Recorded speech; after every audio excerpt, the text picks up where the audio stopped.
Hitler का नाम तो आपको याद होगा और उसके टॉर्चर की कहानियां भी आपने जरूर सुनी होंगी। इस्राएली कैद से रिहा हुए बंदियों की खौफनाक दास्तां सुनकर आप हिटलर को भी भूल जाएंगे। दोस्तों, बंदियों ने क्या खुलासा किया है, किस तरह उनके साथ बर्ताव किया गया था, ये सुनकर आपकी रूह कांप जाएगी। फिलिस्तीन में नेतन्याहू किस तरह इस्राएल का साम्राज्य बढ़ा रहा है और इसे रोकने के लिए क्या कदम उठाए जा रहे हैं, बताऊंगी आगे। साथ ही ईरान की वो तस्वीर आपको दिखाऊंगी जिसे देखने के बाद ईरान के दुश्मनों के छक्के छूट जाएंगे। युद्ध में देशों की एक दूसरे से लड़ाई करवाकर उन्हें एक दूसरे में उलझाकर अमेरिका ने कितना मोटा पैसा कमाया है, ये भी आपको विस्तार के साथ बताऊंगी इन तमाम खबरों के साथ। और भी ढेर सारी खबरें लेकर हाजिर हूं, इसलिए पूरा वीडियो जरूर देखिएगा। और वीडियो शुरू करने से पहले हर रोज की तरह अपने भाइयों बहनों और बड़ों से एक गुजारिश की लाइक जरूर कर दिया करिए वीडियो को, शेयर भी वीडियो को जरूर किया करिए। कमेंट बॉक्स में आप जहां से हमारा ये वीडियो देखते हैं वहां के नाम के साथ अपना नाम जरूर लिखा करिए। चलिए अब शुरू करते हैं वीडियो। द लाइव टीवी, सच सबसे आगे। आदाब दोस्तों, मेरा नाम है मिसबा खान और आप मुझे द लाइव टीवी पर देख रहे हैं। इस्राएली कैद से छूटे बंदियों ने कैद के दौरान अपने अनुभव की, अपने एक्सपीरियंस के बारे में दिल दहला देने वाली तस्वीर पेश की है।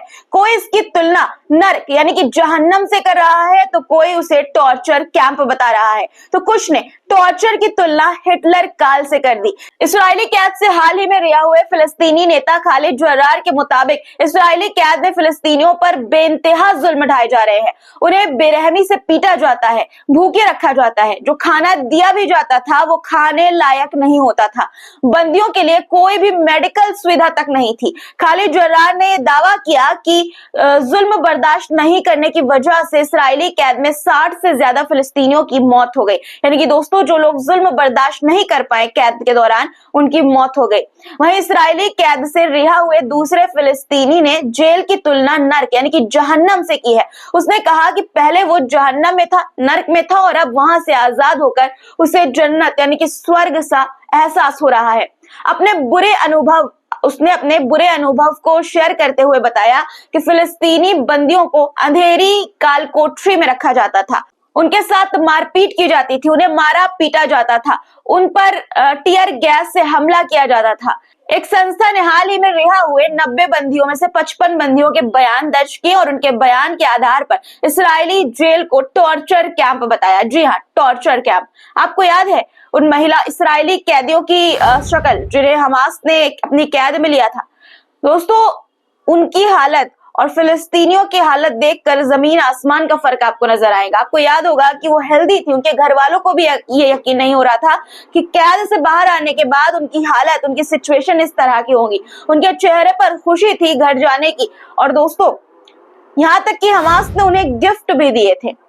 और दूसरी तरफ फिलिस्तीन के कैदियों के साथ इसराइल किस तरह का बर्ताव कर रहा था, वो इसराइल जो ये कहता है कि हम पर जुल्म हो रहा है, हम अपनी आत्मरक्षा कर रहे हैं, वो इसराइल मासूमों पर इस कदर का जुल्म कर रहा था। आप सुन ही रहे हैं, मैं आपको बता ही रही हूँ। आपको बता दूं दोस्तों कि इसराइल बिना किसी वजह और सुनवाई के किसी भी फिलिस्तीनी को कैद कर सकता है, और ना तो उन्हें उनके परिवार वालों से बात करवाई जाती है उनकी, और ना ही कानूनी मदद के लिए कोई वकील दिया जाता है। एक रिपोर्ट के मुताबिक इसराइल की कैद में अभी तक 3400 फिलिस्तीनी बंद हैं और कई तो 3 दशक से भी ज्यादा से कैद में हैं। सोचिए आप, फिलिस्तीनियों का कितना बुरा हाल है दोस्तों, किस तरह से जुल्म इसराइल उस पर करता आया है। गजा से एक पीड़ित महिला, एक फिलिस्तीनी महिला का मार्मिक वीडियो भी सामने आया है। गजा में सीजफायर के बाद ये महिला बेतहाशा अपने घर लौटी और अपने आशियाने को बदहाल देखकर खुदा को याद करती है। देखिए पहले आप ये वीडियो, थोड़ा सा वीडियो मैं आपको दिखाना चाहती हूँ, उसके बाद आगे की बात करेंगे। देखिए वीडियो आपकी स्क्रीन पर। महिला के घर पर जगह जगह गोलीबारी के निशान है और इस्राएली सैनिकों के हमलों में उसके घर को जबरदस्त नुकसान पहुंचा है। गजा पट्टी में इस्राएली हमले में रिहायशी इलाकों को जबरदस्त नुकसान पहुंचाया है और बिना मरम्मत के एक भी घर रहने लायक नहीं है। ज्यादातर घर खंडहर में तब्दील हो चुके हैं, जहां जिंदगी बसाने में लंबा वक्त लग सकता है। जी हाँ, बहुत लंबा वक्त, 1-2 साल का नहीं बल्कि सालों साल का वक्त। नेतन्याहू न सिर्फ निर्दोष फिलिस्तीनियों पर जुल्म कर रहा है, बल्कि इसराइल की करतूतों को बेनकाब करने वाले पत्रकारों का भी जानी दुश्मन बना हुआ है। इससे जुड़ा एक वीडियो फिलिस्तीन के नुसैरात इलाके से सामने आया है, जहां इस्राएली सैनिकों ने पत्रकारों पर दनादन गोलियां बरसा दी। उनका कसूर सिर्फ इतना था कि वो इस्राएली हमले में तबाह हुए UNRWA के एक स्कूल की वीडियोग्राफी कर रहे थे। इंटरनेशनल एजुकेशन डे पर फिलिस्तीन की शिक्षा व्यवस्था का हाल दुनिया को दिखाने के लिए वो वीडियो बना रहे थे, लेकिन दुनिया को बेवकूफ बनाने वाले, बेवकूफ समझने वाले नेतन्याहू नहीं चाहते कि उनकी साजिशों का दुनिया के सामने पर्दाफाश हो। इसीलिए वो हाथ धोकर पत्रकारों के भी पीछे पड़ा हुआ है और अपने सैनिकों से गोलीबारी पत्रकारों पर करवा रहा है। नेतन्याहू लाख अपनी करतूतों को दुनिया से छिपाने की कोशिश करे, लेकिन फिलिस्तीन में हमास का बहाना बनाकर इस्राइल क्यों सैनिक कार्रवाई कर रहा है, इस साजिश पर से पर्दा अब उठ चुका है दोस्तों। साफ तौर पर उसकी साजिश नजर आ रही है।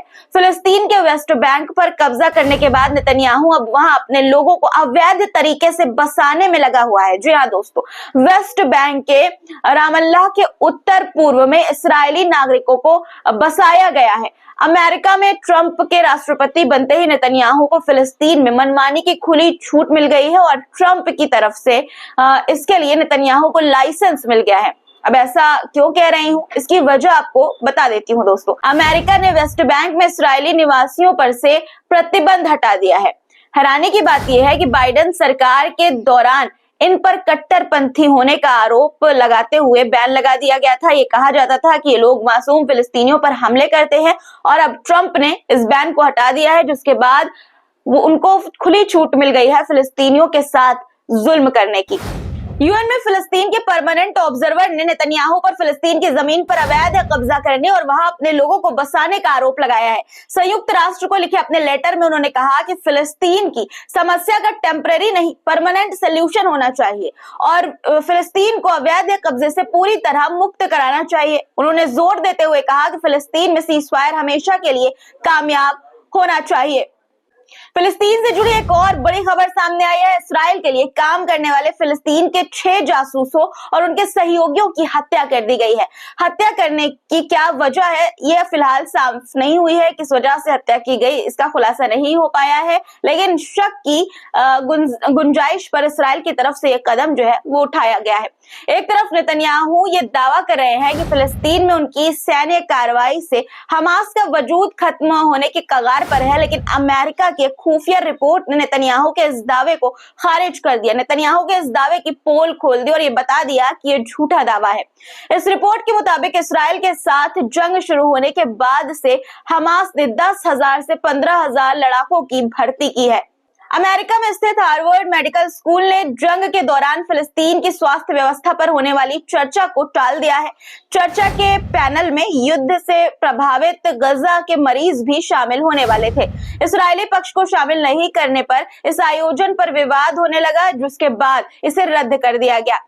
दोस्तों, मैंने कल आपको बताया था कि इस्राएली सुरक्षा कैबिनेट की बैठक में दक्षिणी लेबनान से इस्राएली सैनिकों को न हटाने का फैसला लिया गया है। इस्राएल ने कहा है कि हमारे सैनिक वहां से नहीं हटेंगे। अब इस्राएली प्रधानमंत्री बेंजामिन नेतन्याहू ने इसकी पुष्टि भी की है।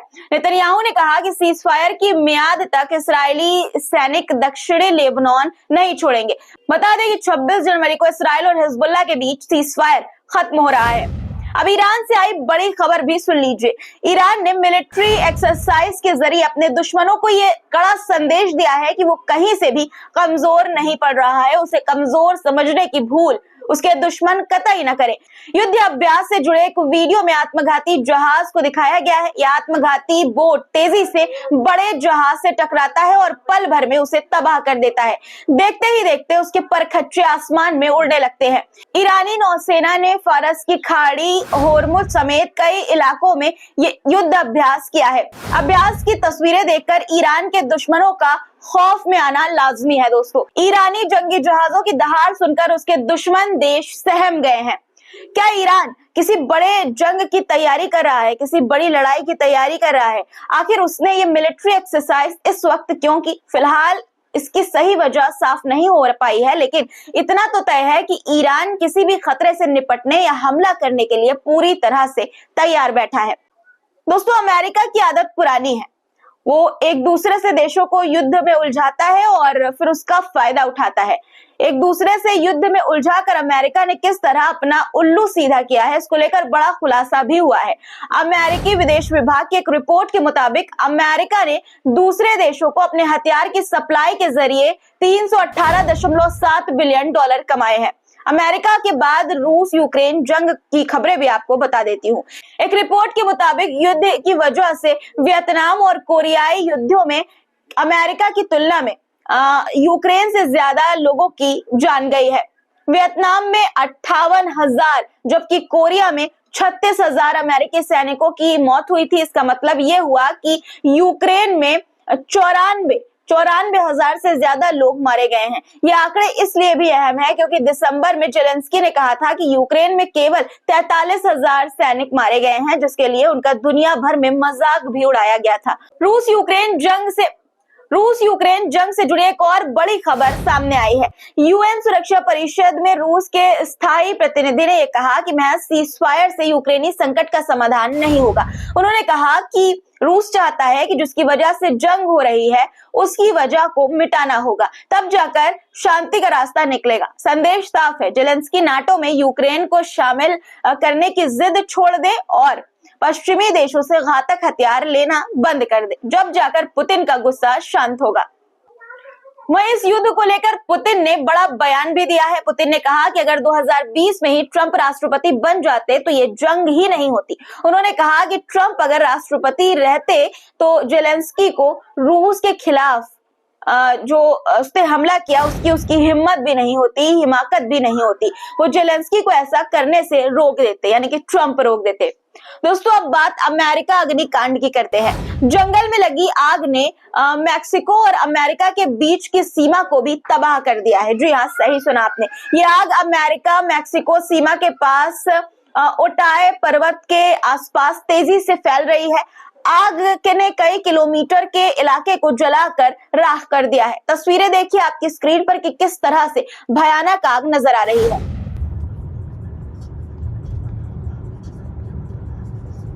लॉस एंजलिस में ह्यूजेस में बुधवार को लगी आग की वजह से करीब 10,000 एकड़ जमीन जलकर खाक हो गई है और इस आग पर अभी तक काबू नहीं पाया जा सका है। दोस्तों, आज के लिए इतना ही। आज की वीडियो पर आपकी क्या राय है कमेंट में जरूर लिखिएगा। चैनल को सब्सक्राइब नहीं किया है तो कर लीजिए और वीडियो को लाइक भी जरूर कर दीजिएगा। फिर मुलाकात होगी। खुदा हाफिज। द लाइव टीवी, सच सबसे आगे।